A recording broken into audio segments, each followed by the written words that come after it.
Isang mapagpalang araw sa inyong lahat. Nais ko lang pong ibahagi itong kwentong ito ng aking Lola Melinda sa akin. Siya nga pala, tawagin na lang ninyo ako sa pangalang Roxanne. Itong kwentong ito ay nangyari kay Lola nung siya ay dalaga pa lamang. Sa kanyang pagkakatanda ay nasa edad na 21 anyos pa lamang siya noon. Dahil isa si Lola sa masasabing magaganda sa kanilang nayon, mayroon siyang maraming mga masusugid na manliligaw. Kadalasan sa kanila ay mula sa kabilang baryo o bayan pa. Subalit sa lahat daw ng naging manliligaw ni Lola ay kay Lolo Roselo nahulog ang kanyang loob at nang lumaon, naging nobyo na nga niya ito. Naging maayos naman daw ang kanilang relasyon. Ngunit isang araw, nagulat siya nung may lumapit sa kanyang isang matandang lalaki at agad itong nagwika. "Maswerte sa iyo ngayong mapapangasawa dahil mabait ka. Ngunit, huwag ka masyadong magtitiwala sa kanya dahil lapitin siya ng ibang babae. At malakas ang aking kutob, nasasama siya sa isa man sa kanila." Nahiwagaan si Lola sa matanda, kaya tinanong niya ito kung bakit niya nalaman ang ganong bagay. Napangiti na lamang daw ang matanda at nagwika na madalas niya raw na makita ang lalaking mapapangasawa ni Lola na may kasamang iba't ibang babae. Dahil hindi naman inisip ng aking Lola na si Lolo Roselo nga ang tinutukoy ng matanda, hinayaan na lang niya yon. Naisip niyang masyado pa kasi siyang bata para mag-asawa. Subalit, sa hindi niya inaasahan, niyaya siya ni Lolo na magpakasal nang sa gayon daw ay makabuo na kaagad sila ng kanilang pamilya. Nang mga panahong yon, dahil sa labis na tuwa, hindi inisip ni Lola ang sinabi ng matanda. Para kasi sa kanya, walang saysay ang hula nun, lalo pa, at hindi naman niya yon kakilala. Dumaan pa ang mga taon at nagkaroon na ng dalawang anak, sina Lola Melinda at Lolo Roselo. Isa na rin doon ang aking ama. Dahil maliliit pa ang mga yon, hindi gaanong nakakaalis ng bahay si Lola. Madalas, si Lolo na lamang ang namamalengke at siyang naghahanap buhay. Ang pinakamalayo lang na napupuntahan ni Lola noon ay sa ilog kapag ito'y naglalaba ng kanilang mga damit. Habang abala noon sa kanyang paglalaba sa tabing ilog, lumapit sa kanya ang isa niyang kaibigan.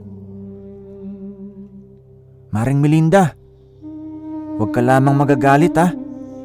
Pero kahapon kasi nakita ko si paring Roselo na may inaakbayang babae." Medyo may pag-aalinlangan pa noon ang mukha ng babae dahil baka magalit si Lola Melinda. Agad na natigilan noon ang aking Lola dahil sa kanyang narinig. Nakaramdam siya ng panginginig pero pinilit niya ang kanyang sarili na kumalma noong mga sandaling yun. Sinabi niya sa kaibigan niya na tatanungin niya si Lolo tungkol doon. Nagwika pa ang babaeng yon na huwag sabihing sa kanya nagmula ang naturang impormasyon.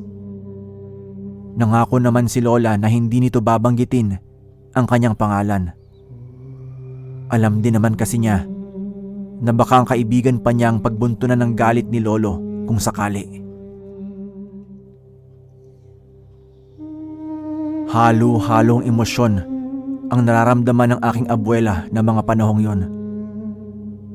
Pagka-uwi niya sa kanilang bahay, hinintay niya si Lolo. Subalit, hanggang sa gumabi na raw at nagmadaling araw, hindi pa rin yon nakakauwi. Hindi alam ni Lola kung ano ang nangyari kay Lolo. Kaya naisipan niyang magtanong-tanong sa mga kakilala nila. Subalit, lahat ng kanyang napagtanungan ay walang alam patungkol kay Lolo. Tulala at hindi alam ang gagawin, naglakad sa kalsada si Lola. Naisip niyang baka may dadaang sasakyan at makikisakay siya roon para makarating sa bayan. Nasa kalagitnaan siya ng kanyang paglalakad nang matanaw niya sa hindi kalayuan ang matanda na kumakatok sa isang bahay.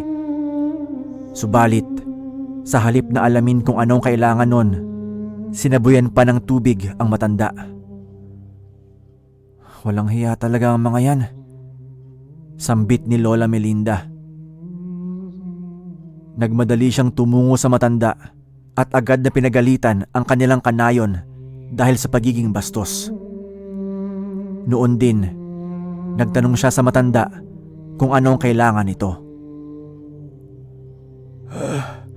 Manghihingi lang naman sana ako ng tubig na maiinom pero sa halip na bigyan, sinabuyan pa ako. Wika ng matandang lalaki. Nakaramdam ng awa si Lola sa matanda, kaya sinama niya yon sa kanilang bahay. Binigyan niya ang matanda ng maiinom na tubig at pinakain din niya. Habang kumakain, tinititigan ng maigi ni Lola ang matanda hanggang sa makilala niya yon. Yon ang matandang nagbigay ng babala sa kanya patungkol sa kanyang pag-aasawa. Pagkatapos kumain ng matanda, doon niya sinabi na nagkita na sila nito. Agad namang napangiti ang matandang lalaki at napawika. Oo, naalala kita. At ikaw nga talaga ang pakay ko rito. Kasi meron akong ibibigay sa iyo. Maliban kasi sa pagiging babaero ng asawa mo, may nakita kasi akong mas katakot-takot na hinaharap para sa iyo. May lahing mangkukulam ang kabit niya at babalakin itong kulamin ka, sabi ng matandang lalaki. Agad na kinilabutan si Lola sa kanyang narinig. Hindi niya alam kung anong sasabihin noon, kaya inihayag niya sa matanda ang problema niya na hanggang sa mga oras na yon, hindi pa rin umuuwi si Lolo. Napailing naman ang matandang lalaki at sinabi kay Lola na binalaan na siya nito dati. Ay nako, wala na tayong magagawa riyan. Kailangan lang nating mapabalik siya at kailangan kang magkaroon ng proteksyon laban sa kulam o barang. Pagkatapos magwika, kumuha siya ng isang medalyon na hugis krus at mayroong mga nakaukit na simbolo. Iha, palagi mo tong isuot at dasalan mo bago matulog. Magugulat ka na lang na babalikan ka ng asawa mo. Huwag kang mangamba sa kulam dahil magiging walang silbi yun dahil sa medalyon ng Labaha del Espiritu.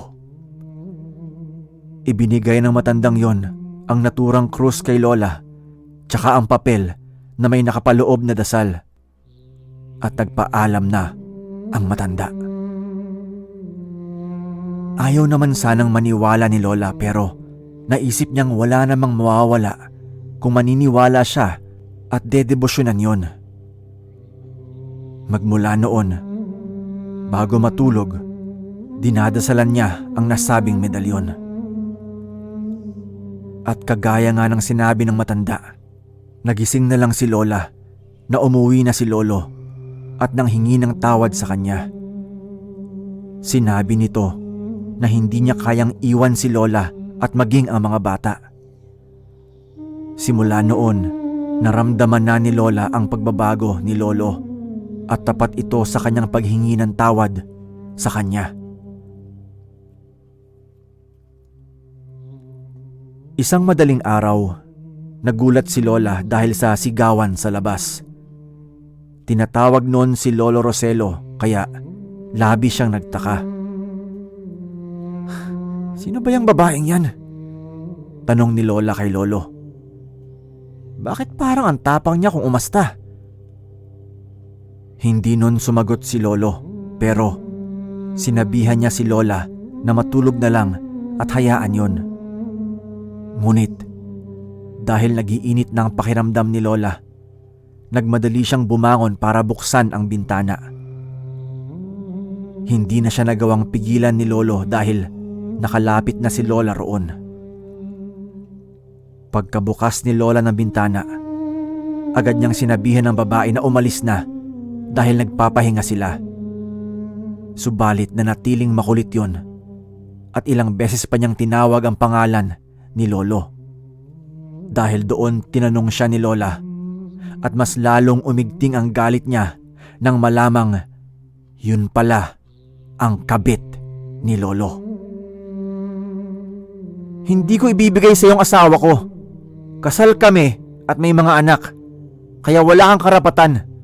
Umalis ka na dahil kung hindi, ipapahuli kita," sigaw ni Lola. Marahil nataranta ang babae at nagbadaling umalis. Ngunit bago pa man siya makaalis, nagbantayon kay Lola na matitikman daw niya ang kanyang galit. Tiningnan na lang siya ng aking abuela nang magsimula yung maglakad palayo. Noon din ay nag-usisa si Lola patungkol sa kabit ni Lolo. Subalit ayon kay Lolo, hindi niya yon lubos nakakilala. Sinabi pa niya kay Lola na kakausapin nito ang babae, pero hindi pumayag si Lola sa balak ni Lolo Roselo. Gawa nga nun, hindi na nagpumilit pa si Lolo at hinayaan na lang niya ang babaeng yon dahil hindi na naman daw babalik. Makalipas pa ang mahigit isang linggo, parang napapadalas ang pagkataranta sa mga bagay-bagay si Lola. Umiinit kasi ang suot niyang medalyon at may kung ano siyang kutob na nagkakatotoo ang sinabi ng matanda. "Anong gagawin ko? Hindi kaya kinukulam na ako ng dating kabit mo?" tanong ni Lola kay Lolo. "Kung kinukulam ka niya, bakit wala ka namang nararamdamang pananakit sa katawan mo o kung ano mang kakaiba?" tanong ni Lolo. Nung mga sandaling yon, ipinakita na lang ni Lola ang krus ng Labaha del Espiritu kay Lolo at ipinaliwanag ang sinabi ng matandang nagbigay nun. Wala namang nagawa noon si Lolo kung hindi ang paniwalaan ang kung anumang sinasabi ni Lola Melinda sa kanya. Kinabukasan nun, maaga pa lamang, nakahanda na sila para makapunta sa albularyo. Hinihintay na lamang nila nun ang ina ni Lola na siyang magbabantay ng pansamantala sa dalawa nilang anak. Akmang aalis na sana sila nang sa hindi nila inaasahan, nakita ni Lola sa hindi kalayuan ang naging kabit ni Lolo. Nakatayo yon at nakatitig ng mabalasik sa kanila. Ang labis lamang niyang ipinagtataka noon ay parang naging iba ang itsura nito. Lalong pumangit kasi at parang naging mabilis ang kanyang pagtanda. Nakabuhaghag na rin ang buhok noon na parang ilang linggo nang hindi nakakaligo. "Kung ano man ang ginagawa mo sa akin, huwag mo nang ipagpatuloy. Baka sa hindi mo inaasahan, babalik sa iyo ang lahat at doble pa ang dadanasin mo," pasigaw na wika ni Lola.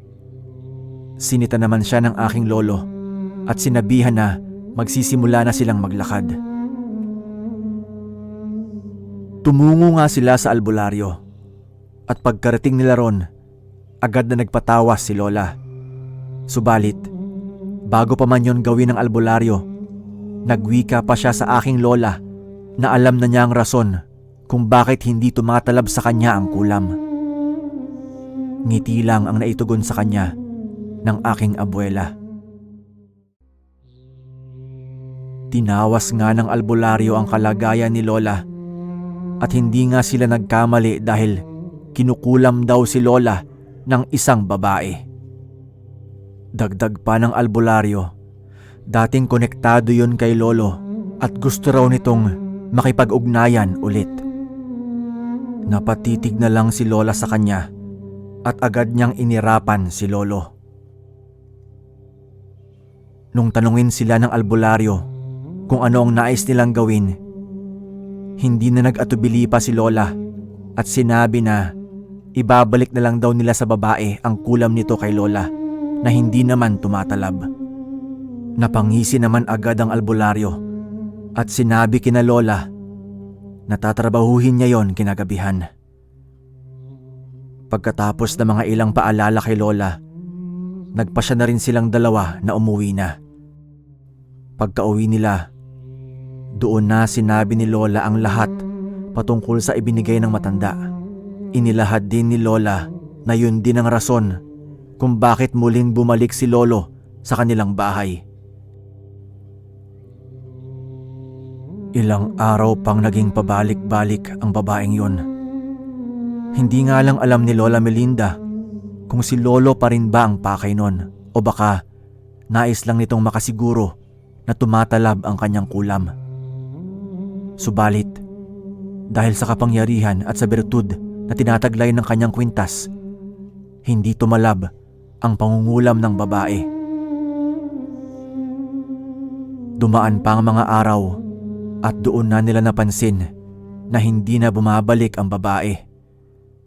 Nagkaroon rin sila ng haka-haka na baka nadala yon dahil kahit anong gawin niya, hindi pa rin tinatabla ng kulam ang aking abuela. Nung lumaon, nabalitaan ni Lolo Roselo na patay na ang dati niyang kabit. Ayon pa sa kwentong nakalap niya, nagkaroon daw yon ng malubhang sakit na siyang naging rason kung bakit yun nawala ng buhay.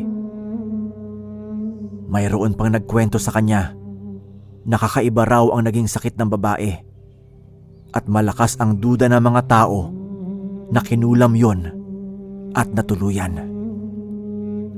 Linghid sa kaalaman ng mga tao, ibinalik lamang ng albularyo sa dating kabit ni Lolo ang kulam na kanyang ginawa kay Lola, na sa kabutihang palad, hindi man lang tumalab dahil sa kanyang taglay na proteksyon sa katawan. Paminsan-minsan daw, nakikita pa ni Lola noon ang matandang nagbigay sa kanya ng krus na labaha del Espiritu. Ganun na lang ang kanyang pasasalamat dahil naging malaki ang naitulong nun hindi lamang kay Lola, kundi pati na rin sa pagbuo ulit ng kanilang pamilya. Hanggang dito na lang po ang aking pagsasalaysay. Maraming salamat po sa pagbabasa ng kwento ko patungkol sa proteksyon ni Lola. Hey, kumusta kampo? Shoutout ulit tayo. Shoutout Rosette. Kumusta? Shoutout kay Michael Sorino, Adrian Ruby. Shoutout din kay Joel De Fiesta from Madrid, Spain. Thank you. And of course sa tropang abangers, kumusta? Ayun, ingat po lagi. God bless.